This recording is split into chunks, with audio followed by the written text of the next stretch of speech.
como don Adrián Quiroz Araya, colaborador no al 100%, al 1000% del deporte en la zona de San Carlos y a nivel del país. Por eso, de parte de Stream Day San Carlos, para don Adrián Quiroz Araya, dedicado a la edición 2014 de MTV en Santa Rosa de la Palmera, le hacemos entrega de este pequeño obsequio por agradecimiento y pido un fuerte aplauso para don Adrián. Ahora sí, lo recibo a nombre de todos los que participamos en estos eventos, no solamente los que de una forma u otra nos montamos a la bicicleta, a veces terminamos, a veces no, sino de las familias, que muchas veces se quedan sacrificadas y otras también disfrutan de estos eventos.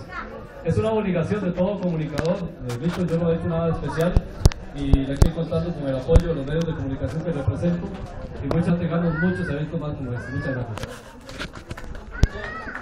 Bueno, que hay excelente familia, así que el aplauso fuerte, pero que se escuche. Así es, y así tiene que ser. El Stream Day, agradeciendo a todos ustedes esa participación tan importante. Bueno, vaya a patinar usted también. Musiquita, don Ronald.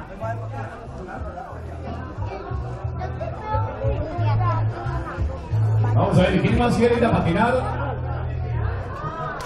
A la sala de patines Holiday. Vamos a ver.